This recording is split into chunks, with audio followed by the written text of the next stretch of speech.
So just while we're waiting for everyone to come in, I'm just going to record it. So just so you know, and it will be going up in the Facebook group afterwards. So if you don't want to be seen, then keep your camera off, but you're very welcome to ask a question or put something in the chat. We'll both keep an eye on the chat.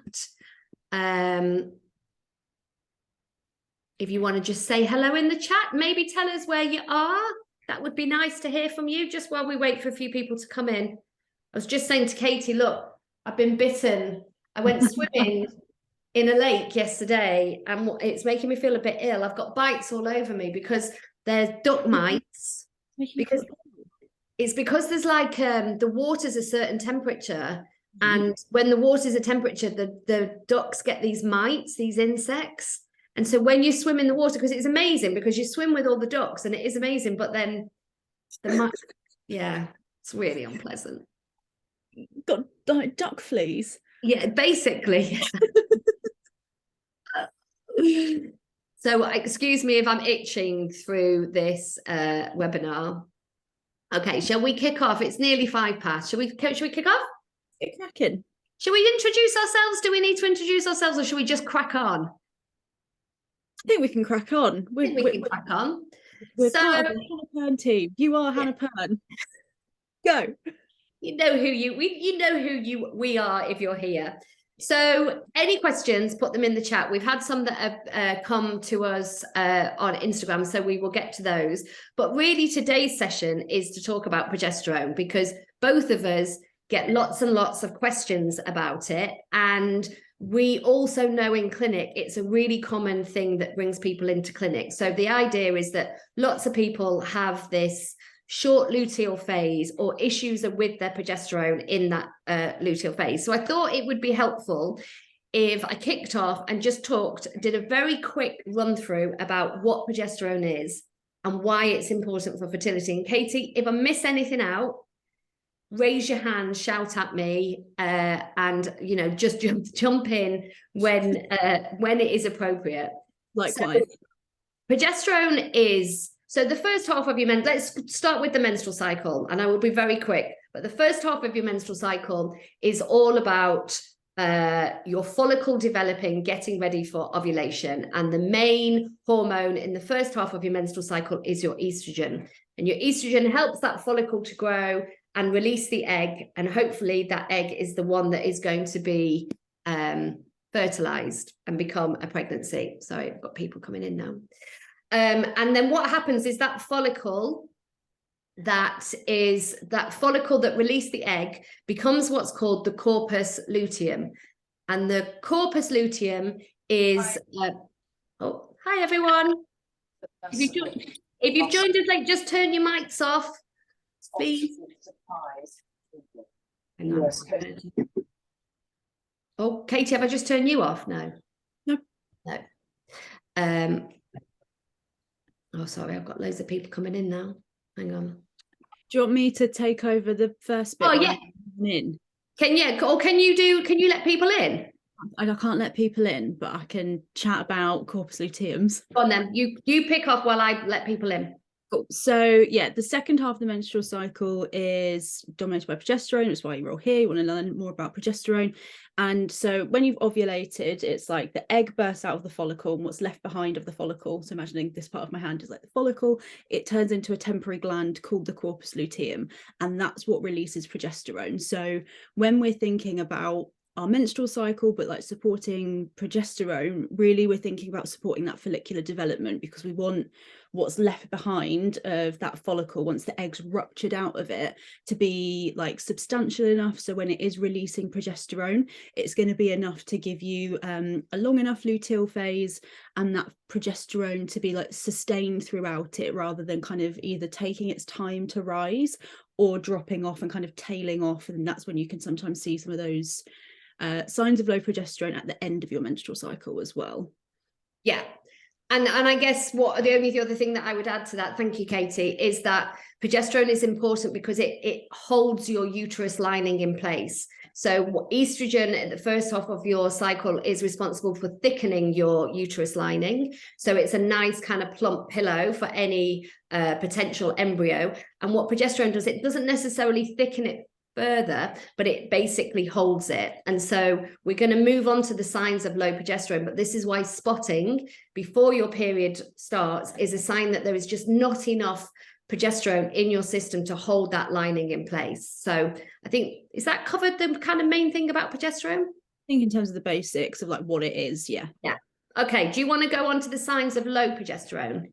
Yeah, sure. So in terms of signs of low progesterone, things that you want to be looking out for. So when you're tracking your menstrual cycle, you want to be thinking about, so in a healthy, like optimal, fertile, healthy menstrual cycle, after you've ovulated, your mucus should dry up. So once you get into that luteal phase where progesterone is the dominant hormone, you shouldn't really be seeing any cervical mucus. Like when you're kind of wiping, when you go to the toilet, it should feel quite dry.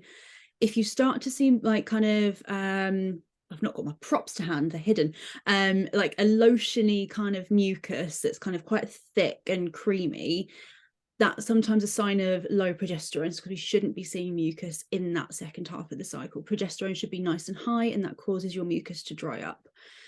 Also, we should see a clear start to your period. So if you're kind of seeing mucus in the days before your period, and maybe you start to see some spotting as well, that's another sign that progesterone levels aren't high enough or being sustained properly.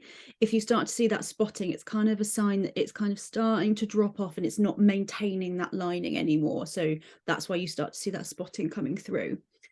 Also, if you're tracking BBT, you want your temperature to go up and to stay up in that second half of the menstrual cycle. If you're having a really kind of slow rise and it's not very clear that there's like a shift between those temperatures, again, that's an indicator that perhaps it's taken a while for your progesterone to like kick in.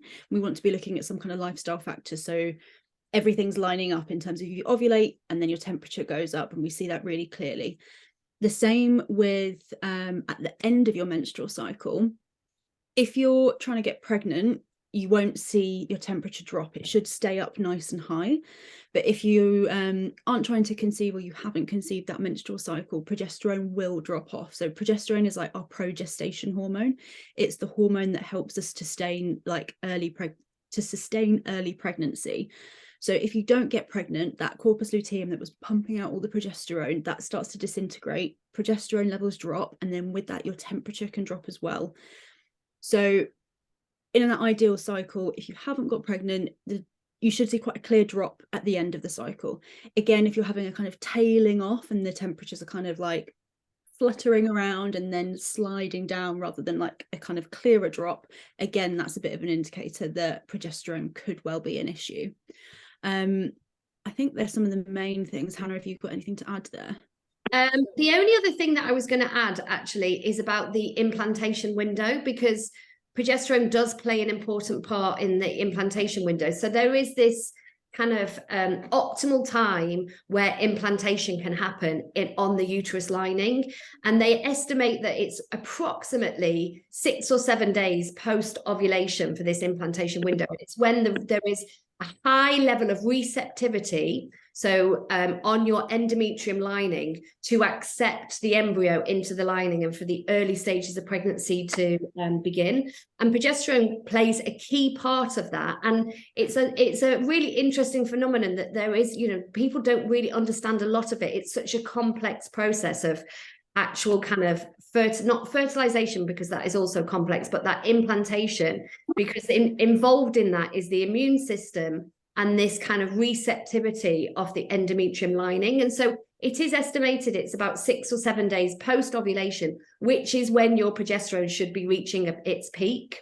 So it's when your progesterone should be at its highest level. So I guess that's why it's really important to be really looking at your luteal phase, because if your luteal phase is only 6 days, 7 days, then there's just not that opportunity of implantation to take hold. And it's when you look at the research, it's really complicated, because how do you measure progesterone levels? How do you measure the implantation window? There hasn't been enough conclusive evidence to give a lot of kind of support around this idea of using progesterone as a way of aiding fertility.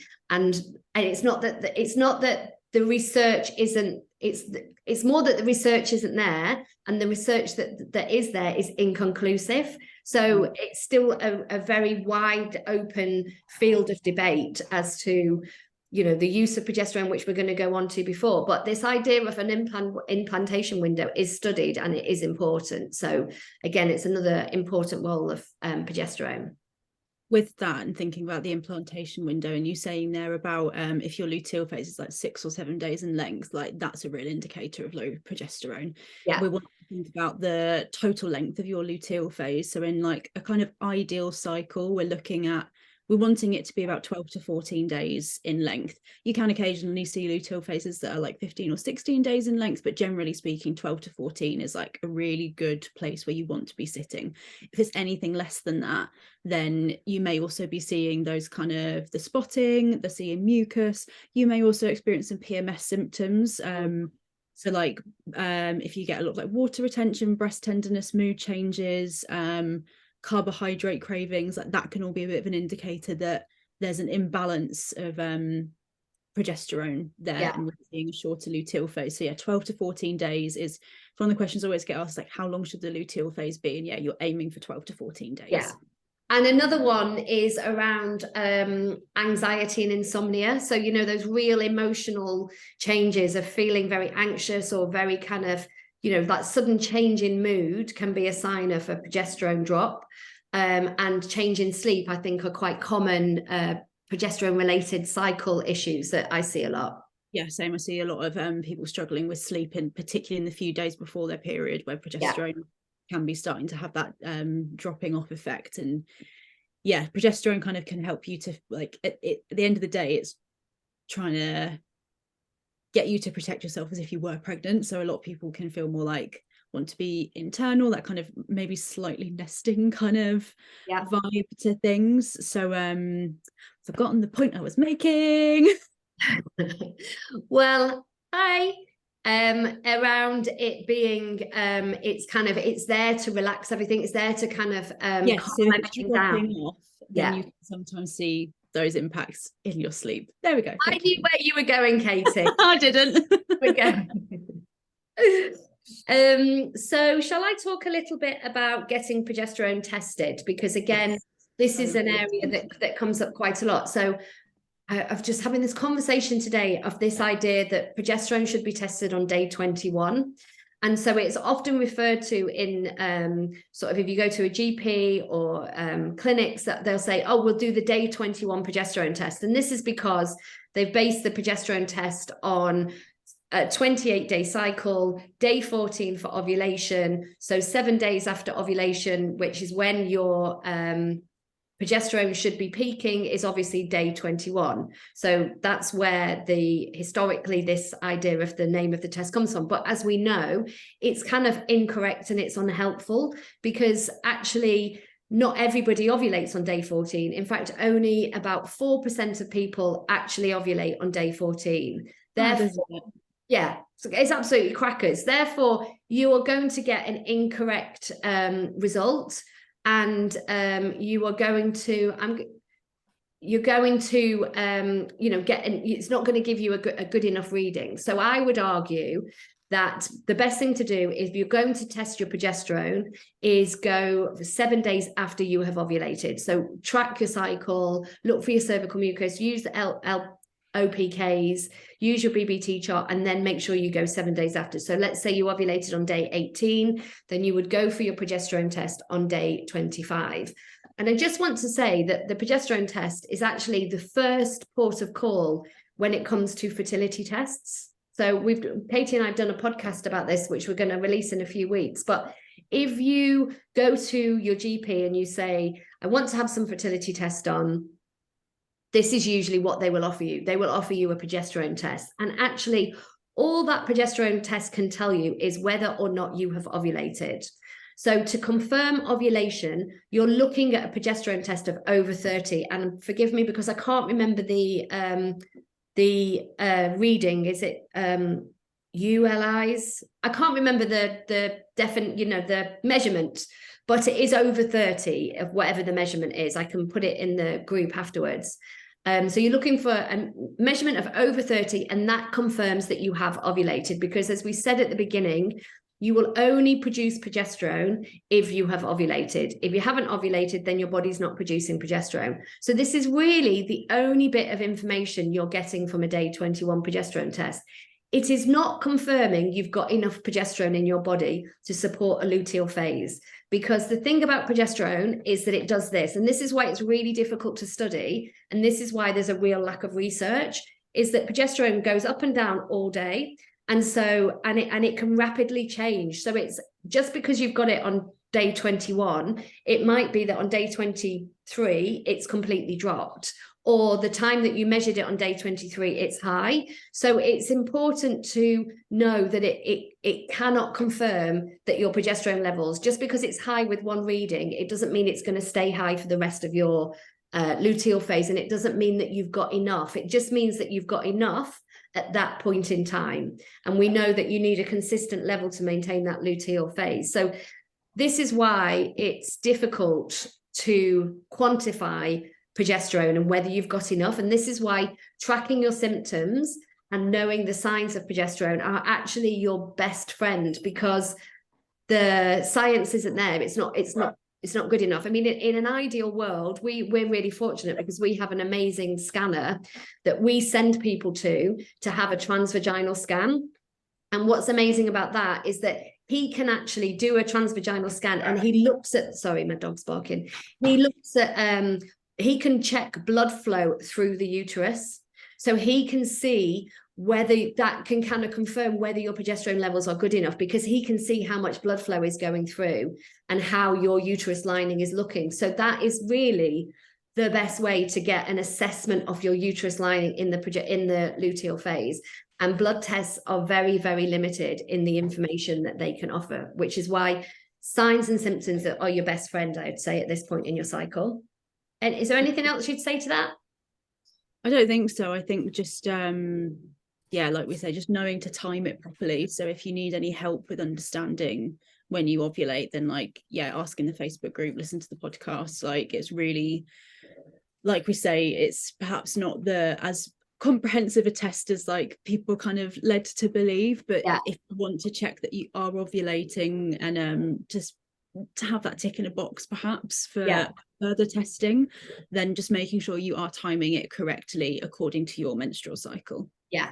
And the other thing that I would say in terms of testing is that if you want to check your progesterone, if you want to think about your progesterone support, I would argue that testing other areas of your fertility is going to give you more information. So I would argue that doing your day 3 hormone tests, so that's your FSH, your LH, your estrogen, your testosterone, is going to give you some good information, because as we said at the beginning, that luteal phase is very much a reflection of your follicular phase. So it's very much what happens in the luteal phase is very much kind of a knock-on effect of that follicular development. So any deficiencies in the luteal phase, you've got to be thinking, well, what is happening in the follicular phase that could be having an impact? So if the FSH is too high, so if your follicle stimulating hormone is too high, it could be a sign that your whole kind of hormonal reproductive system is working hard, which could be a sign of many, many different things that would need further investigation. But that might explain why you're having trouble in the luteal phase, because you think that the follicular development isn't substantial enough. And the other thing that I would look at is always your thyroid, because any problems, and again, I have got another plug, got a really good podcast episode coming out with a thyroid expert all about thyroid health. And she was saying to me, which I hadn't actually appreciated, that you have a bit like you have estrogen receptors and progesterone receptors in all areas of your body. You also have the same for thyroid receptors. So thyroid is one of the only like hormones that goes to every single part of your body and can influence it, which is why any problems with a thyroid can show up in lots and lots of different ways, because it impacts so many different areas of your body.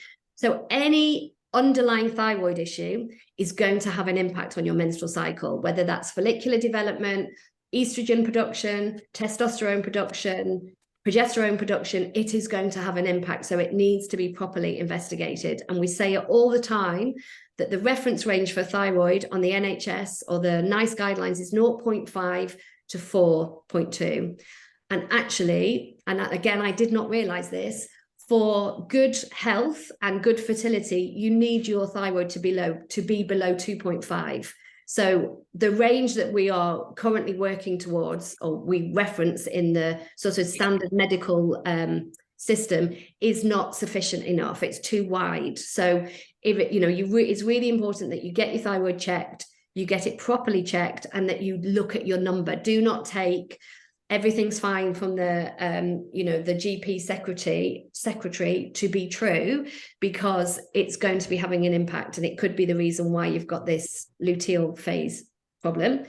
And the final thing is prolactin levels. So if you've got raised prolactin, and this is a hormone that can often be raised because of stress, it can be raised for many things, but it's often quite up there if you've got stress. And that raised prolactin can interfere again with your whole hormonal system. So it can interfere with your body's ability to ovulate, and then again have that knock-on effect in the luteal phase. So I think we always think of luteal phase, don't we, as like test the progesterone. What's the progesterone at? But actually, I think we need to think wider, and we need to think reproductive hormones. We need to think thyroid, prolactin, and we need to think vitamin D is also the other one. Got my vitamin D spray just here. So again, what Fazana said, who's the thyroid person, she was saying that vitamin D, every cell of your body responds to vitamin D, which is why it's so important. So again, if you're vitamin D deficient, it could be having a huge impact on your reproductive system. So that's kind of that's the sort of recommendations for testing. Is there anything else to add to that, Katie? No, I don't think so. I think you've covered all the bases there, and I totally agree with what you're saying in terms of, yes, if it's looking like your symptoms are like low progesterone, so like the seeing mucus, spotting, like temperatures kind of dropping all over the place, like those kind of symptoms, PMS, that like actually we do want to look beyond just the luteal phase, and actually we want to look at the whole menstrual cycle. And I think it comes back to that whole idea that the menstrual cycle is a vital sign. And if there's something out of whack within the menstrual cycle, we want to address the whole thing. And we've talked about this in the podcast before, that yes, we want to be looking at supporting the luteal phase, but each part of the menstrual cycle will have a knock on to the next. So really we just want to be checking as many of the things as we can within like the kind of reproductive hormones and like the testing that's available to get like clearer answers, because like we've explained, the progesterone test it's okay, but there's a lot of other parameters that we can be looking at to give us a better idea of what's going on. Yeah, definitely. And somebody's put that their TSH is 4.87, but the doctor said it's okay. Absolutely is not okay. You need to go back, or maybe work with somebody like a nutritionist, or somebody who can support you to get some thyroxine privately, because 4.87 is actually even out of the range for the NHS guidelines. So and you feel rubbish, so it's out of range and you're symptomatic. So maybe go back to a different GP, maybe try and find support through a nutritionist or somebody like myself or Katie, because medicine practitioner would be a good one as well. Yeah. Katie, I'm going to read, there's a few questions coming in. Do you want to talk about supporting your cycle kind of from a lifestyle perspective, and I'll look through the questions while you do that? Cool.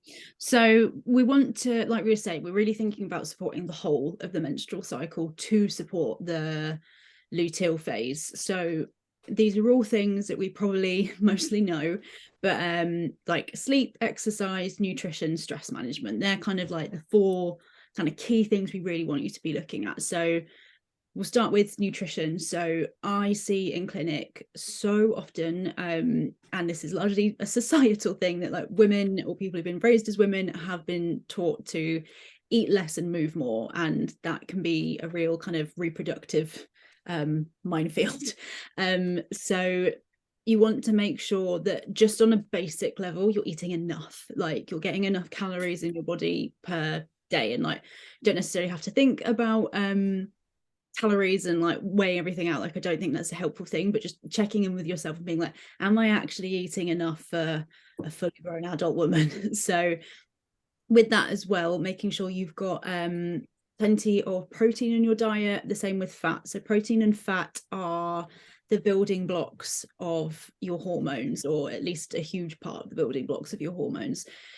You're not getting that through your diet, your body's going to be trying to make those hormones and having a really, really hard time with it. So just making sure you are a well-fed, well-nourished person, like that's a really important thing that we want you to be seeing.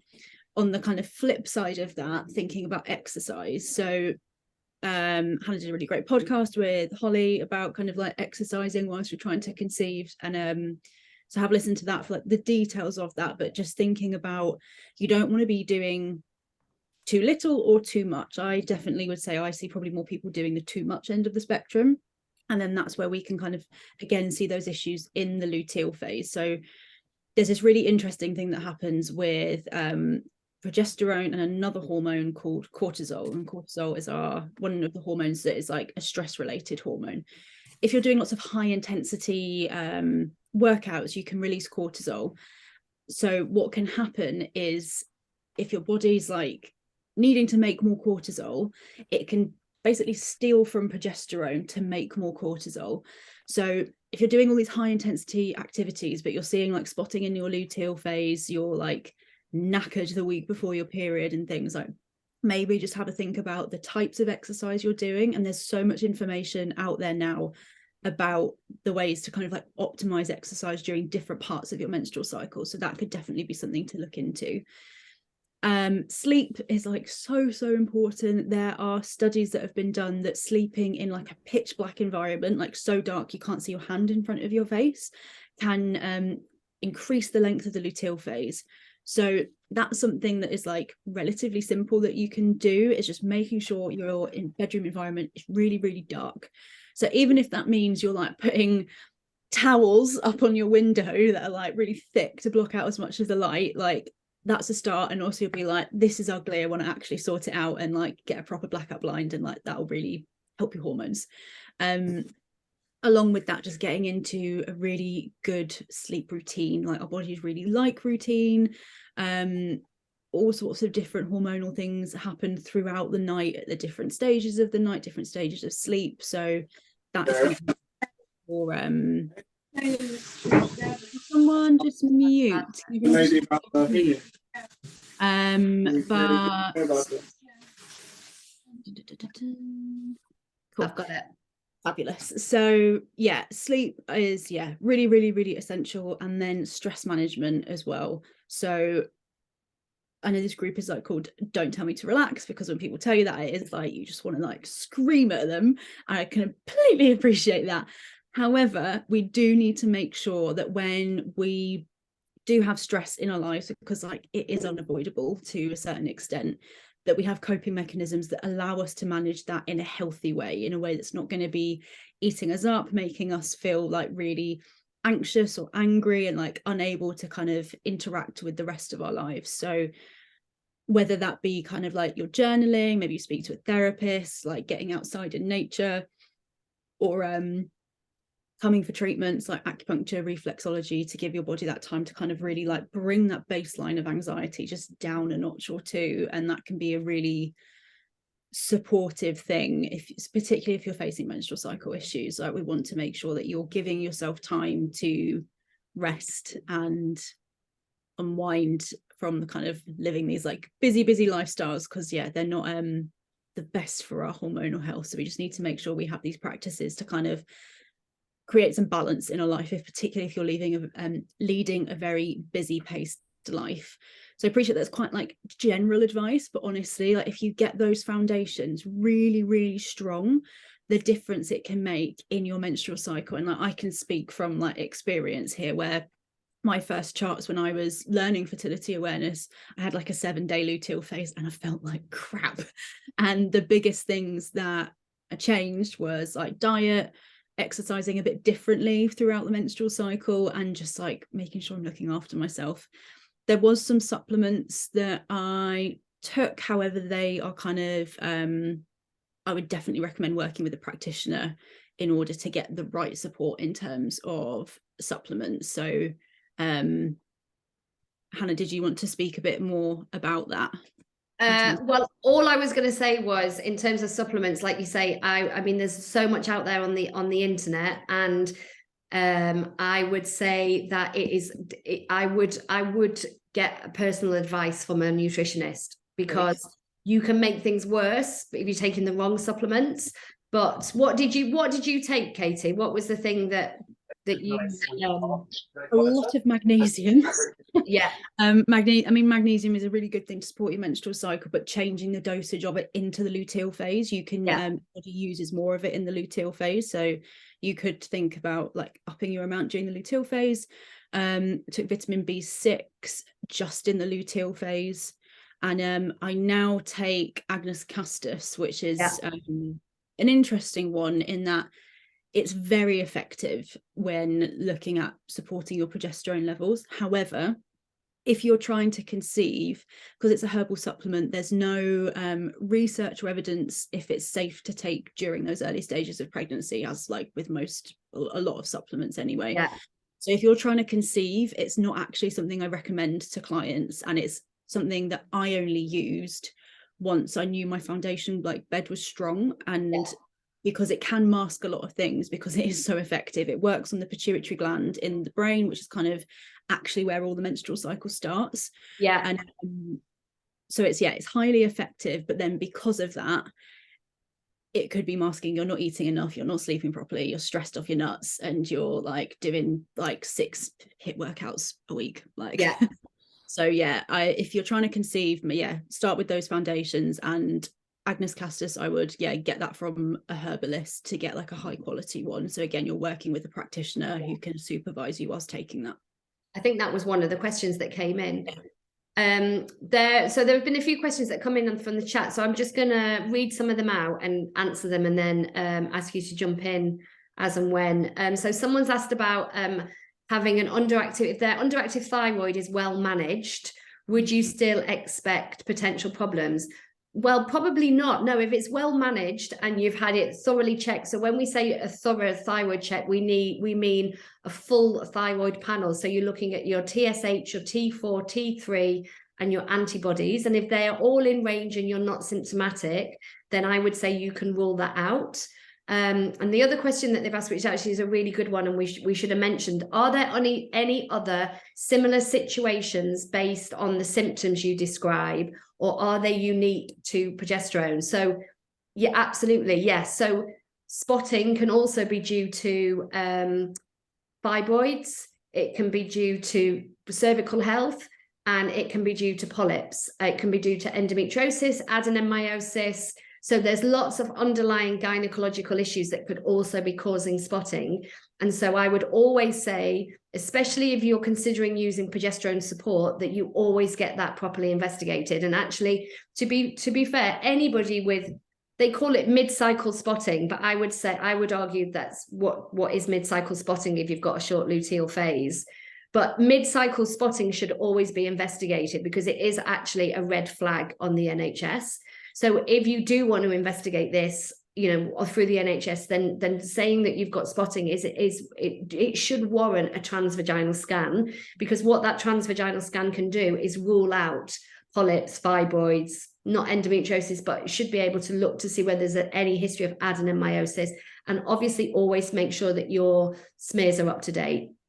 So so that's the other thing to say about spotting. The other thing to say is discharge in the luteal phase could also be a sign of infection. So if you've got discharge in the luteal phase and it's itchy, smelly, an unusual color, you've got any kind of like irritation, inflammation, irritation after sex, then discharge at this point in your cycle. So it could be a sign of vaginal health problems. So again, always needs investigating. And then they have also asked about, if you're going to be prescribed progesterone, how soon might you expect your levels to be corrected? Immediately, within that cycle, because it's amazing what progesterone suppositories can do. And we see it, don't we, Katie, on BBT charts? We saw it at the weekend. Quite crazy when you see the difference. It's like a switch. It's not something that you need to do for like 3 months, because you basically, and someone's asked when to start taking progesterone suppositories. So I will answer that question at the same time. So it varies. Different clinicians say different things, and it's not, because it's not a routine kind of procedure, this using progesterone to support the luteal phase. There is a wide variety of difference. But Bill, who is the scanner that we work with, he usually says, and I sort of take his opinion, he says 3 days after you've ovulated to make sure that you've ovulated. So it's really good if you are BBT charting. And I'm working with somebody at the moment, and today we were able to confirm she's had 3 days of temperatures that are higher than they were in her luteal phase. So we can confirm that she has ovulated. So she is now going to start taking progesterone, because the problem is, if you take progesterone before you have ovulated, it's going to stop you ovulating. And that is the problem. So I would always err on the side of caution, because you are going to have your natural progesterone is going to kind of do a spike. That will happen. So even if you started taking 4 days afterwards, as soon as you put that progesterone in, it's going to have an impact. So if you're 4 days afterwards, it's going to take those progesterone levels up higher. So I hope that answers that question and that one. And someone's asked about prolactin, and it's not considered a standard test for fertility. It's only considered a test if you have an irregular cycle. And I would argue, as we've been talking about a lot, what is an irregular cycle? So an irregular, if you've got cycle irregularity, so short luteal phase, then there is an argument to have your prolactin tested. But if your GP is not up for it, then do get an at-home test. Medichecks, Let's Get Checked, Fertility. There's loads and loads of companies out there that are doing it now. I think even Boots are doing their own home testing kits. So just get it checked by yourself. Katie, can you see the questions? Yeah, I'm just trying to find what ones you're on. I'm like, oh, where are we? Just frantically searching. Let me just see. So we've got about described. So if you have a luteal phase of 6 days, but spot lightly 4 days before period, is that considered a short luteal phase? And she puts underneath 16. 16. That's an interesting one. I mean, what it could be is that the progesterone is kind of tailing off earlier at the end of the cycle, rather than you're not having enough of it. So yeah, kind of it's more of an issue with the luteal phase, as opposed to it being like low progesterone. So it's kind of dropping earlier than perhaps we would expect it to. So you'd still want to be doing all those things that we're supporting throughout the whole menstrual cycle. Give it like 3 to 6 cycles of doing those things consistently, and then see if there's any kind of changes there. And I would also just consider, like, do you have any PMS symptoms around that time as well? Like just checking in on all those other factors. Yeah, because I guess you're just on the cusp there, aren't you? If you've got 16 days and you've got 4 days of spotting, you've got 12 days of kind of sustained. Yeah. But so you're just on the cusp, aren't you, really, I guess? So I guess if you can shorten those days of spotting, and I'm just going to do a plug for acupuncture here and reflexology, because I don't do that enough. And the impact, we always talk about all these things and we forget the skills that we offer. So, reflexology, Chinese herbs, acupuncture can be really, really helpful. So it might be something to try and find a good practitioner to work with. Shall I do the next one? Yes. We've got loads of messages coming in. My luteal phase is an average of only 8 days. I seem to ovulate quite late, average day 23. I have asked for consultation with the GP, but not getting very far. I'm really sorry that is your experience.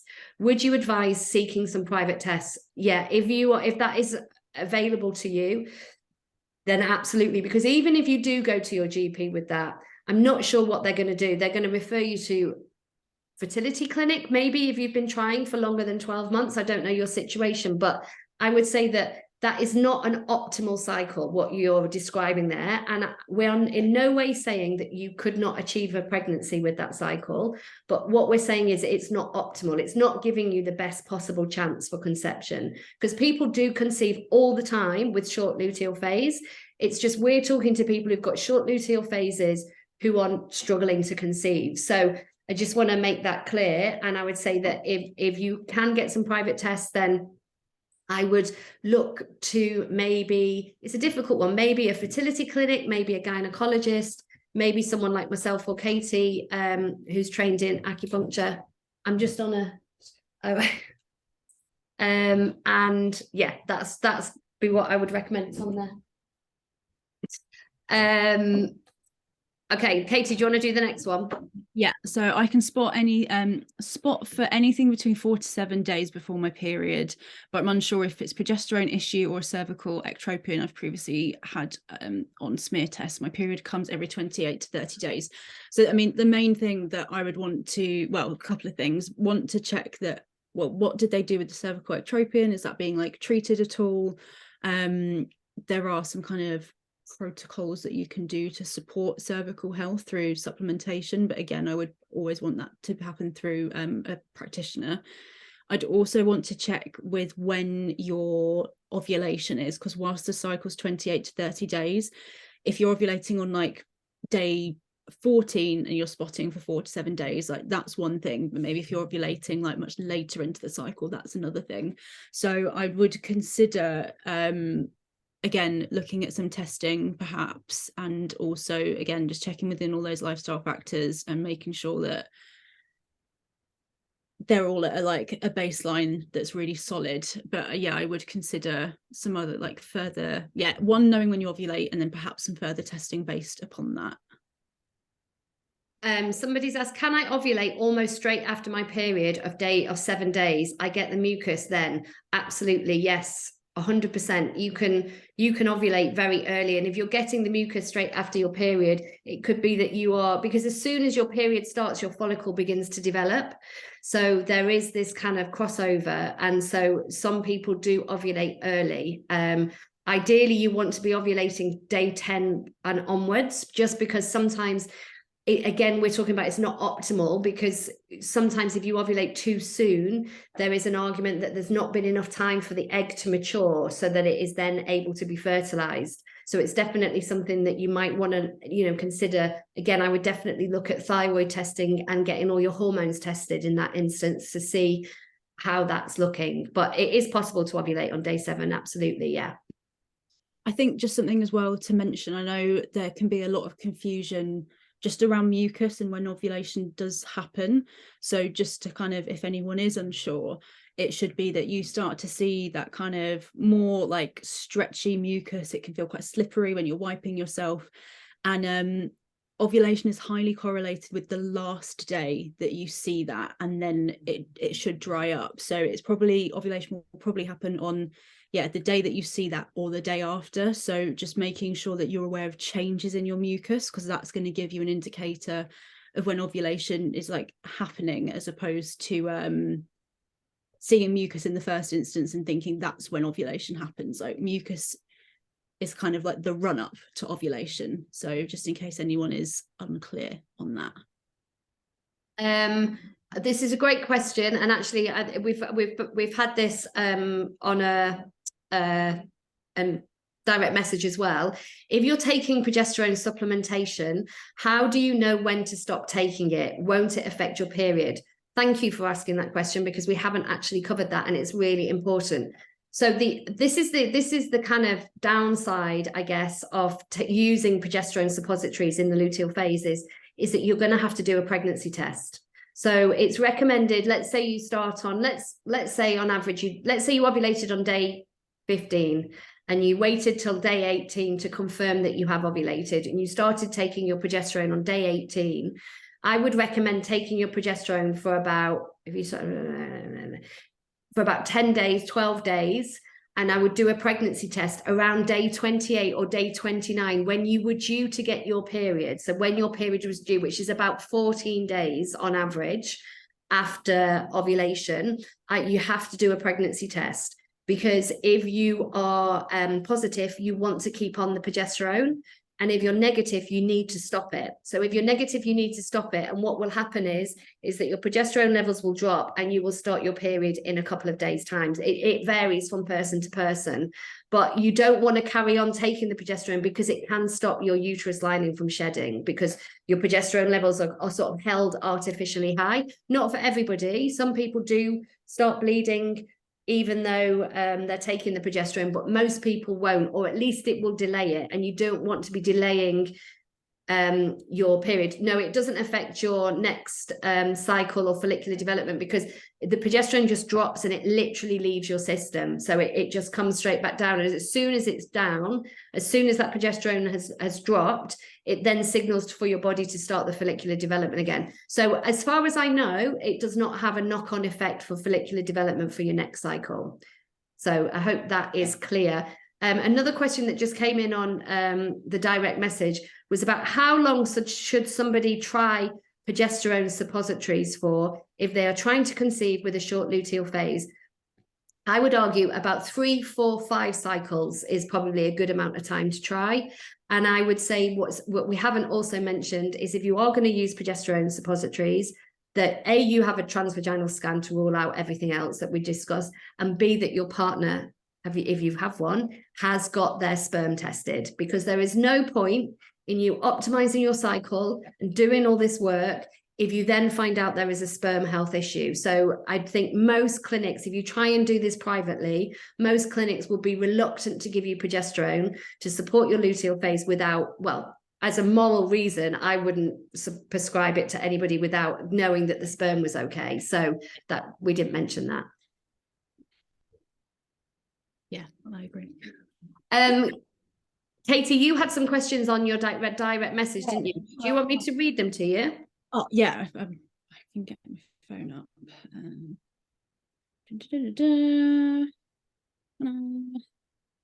Oh, I can't. Oh, yeah, there they are.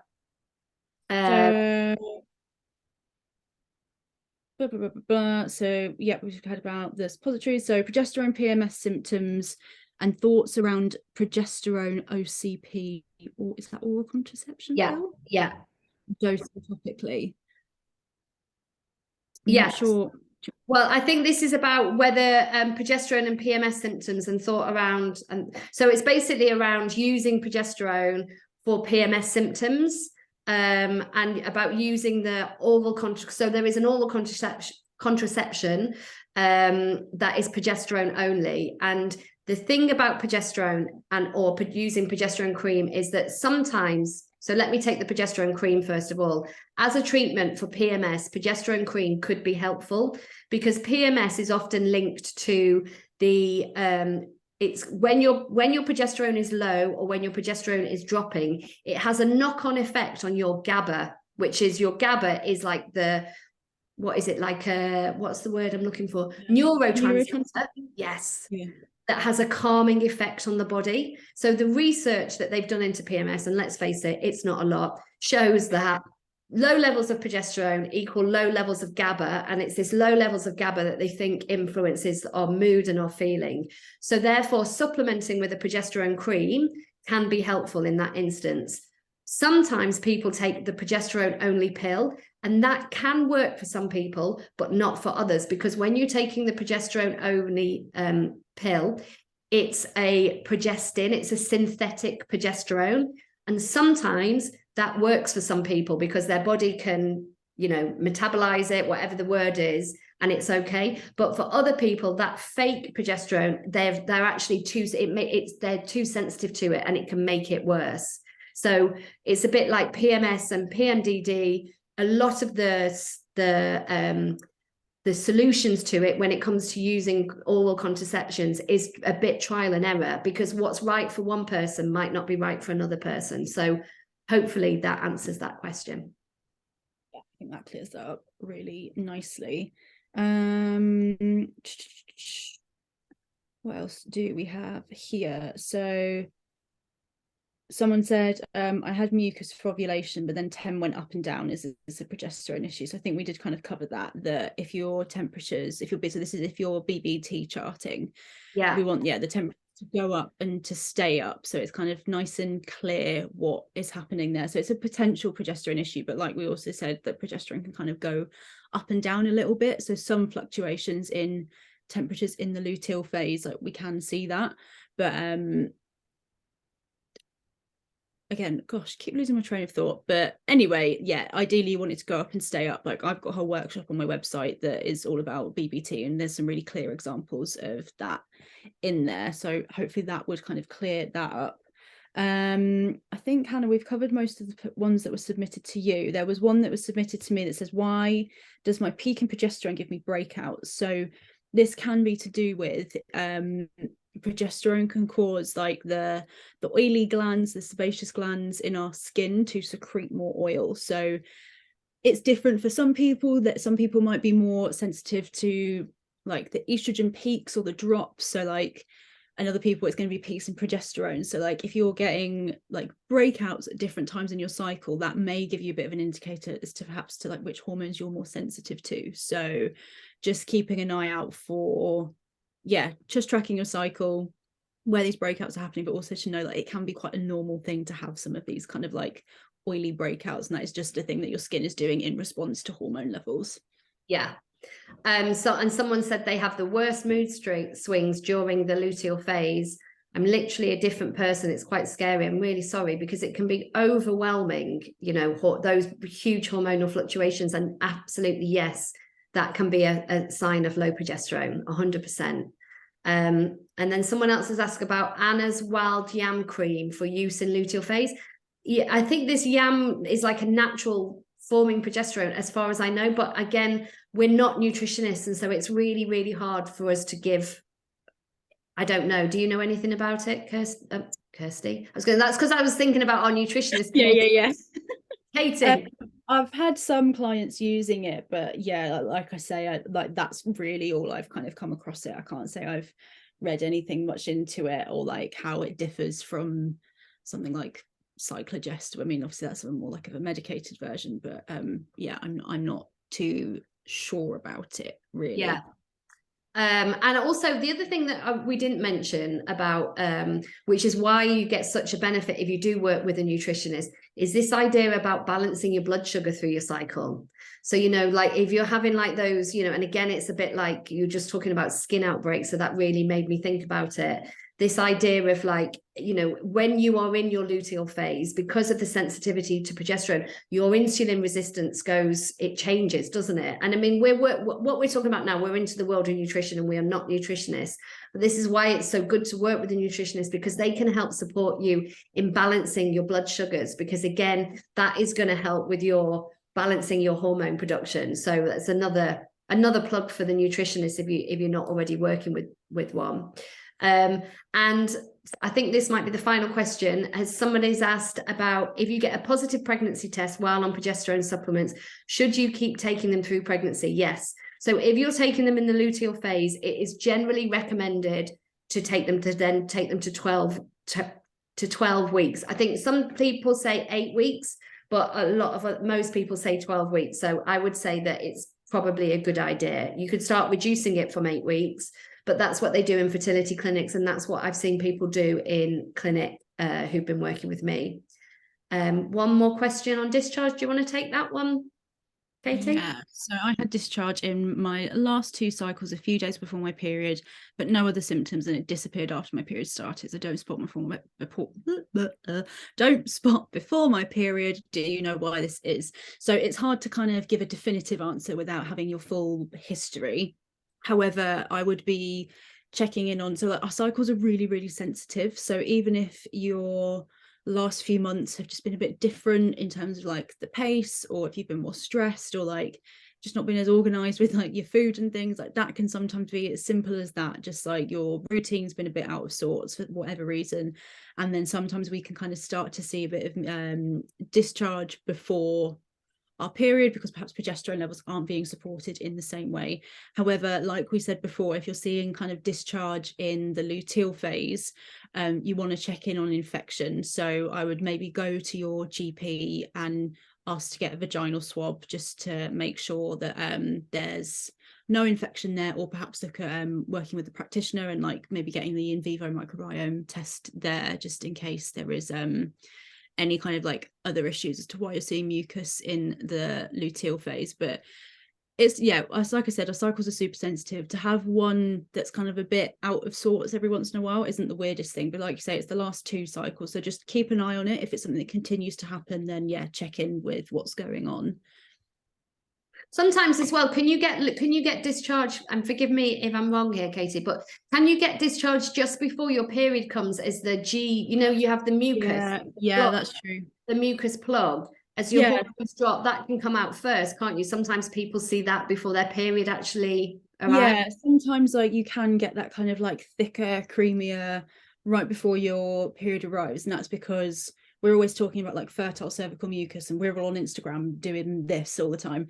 And whereas after you ovulate, there is a type of mucus that forms, but it's like a plug and it like closes the cervix up. So sometimes, yeah, that can kind of come away and you can see a little bit of that, but really we shouldn't be seeing like loads of it. If there's loads of it, then I'd say that's more of a progesterone issue. Yeah. Jess has said, what should discharge be like in the luteal phase? Should we have none at all? It's a good question. In an ideal, that optimal, healthy, fertile cycle, there shouldn't really be any discharge. Now, when we're talking about discharge, we're thinking about like mucus that, if like the method that I teach all my fertility awareness clients is when they're wiping and there's something they can pick up and finger test, then that's like the mucus that we're kind of thinking like, okay, either that's fertile mucus or it's mucus that we shouldn't really be having there at that time. Whereas you're going to be seeing some kind of like discharge in your knickers. So there's going to be something that kind of, for want of a better word, forms a bit of a crust in your pants, and that is just your vagina self-cleaning. So if that's all you're seeing, there's a bit of a kind of like residue in your knickers, that is quite normal. But if it's smelly, itchy, discolored, then yeah, they're all the things we want to be looking at. But yeah, in an ideal cycle, like that's the only kind of thing that you should be seeing after you've ovulated. There shouldn't really be anything that you can pick up and play with between your fingers. Play with, gosh, that tells you what I think about cervical mucus.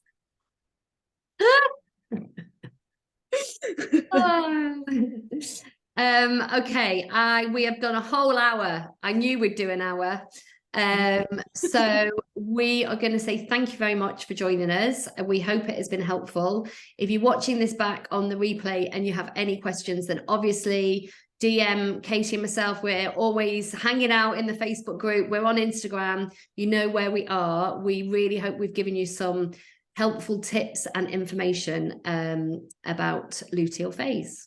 Thanks, Katie, and have a lovely holiday. I will. Thank you very much. I'm very excited. But yeah, I will reply to any DMs come Sunday when I'm back from a holiday. But anyway. That's right. Yes. Well, have a lovely time. And thanks for joining me, Katie. And thanks everybody. Absolute pleasure. Thanks everyone for joining, and great questions as well. Bye.